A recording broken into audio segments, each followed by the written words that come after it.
Good afternoon everyone. आज हम पढ़ेंगे पाठ 5 दोस्त की पोशाक। दोस्त की पोशाक कहानी में दो दोस्तों का रोचक चित्रण किया गया है।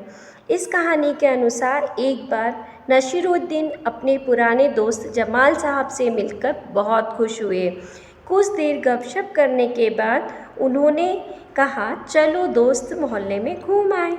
जमाल साहब ने जाने से मना कर दिया और कहा, अपनी इस मामूली सी पोशाक में मैं लोगों से नहीं मिल सकता।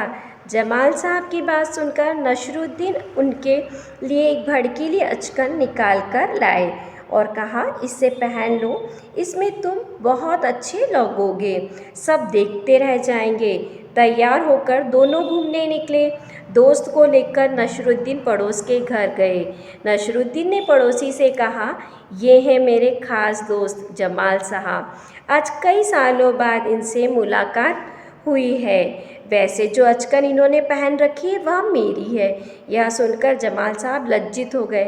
बाहर निकलते ही उन्होंने नसीरुद्दीन से कहा, तुम्हारी कैसी अक्ल है?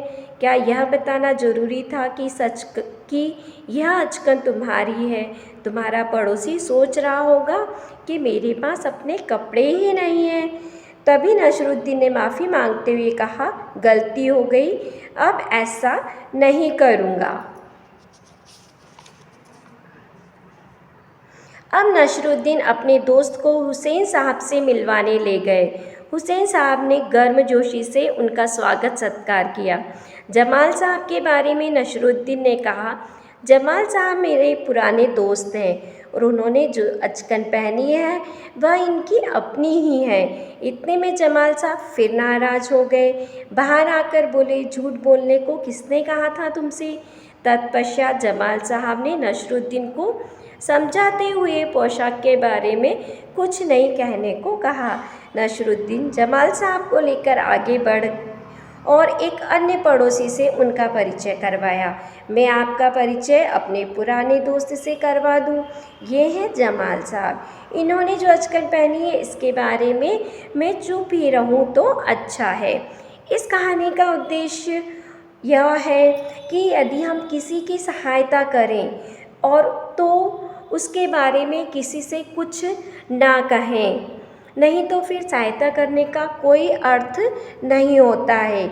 और दूसरा, इस कहानी का उद्देश्य यह भी हो सकता है कि नसीरुद्दीन अपने दोस्त जमाल साहब को यह समझाना चाहते हो कि पोशाक से कुछ नहीं होता है, व्यक्ति के गुण सर्वोपरि होते हैं। अब हम इसके शब्दार्थ देखेंगे।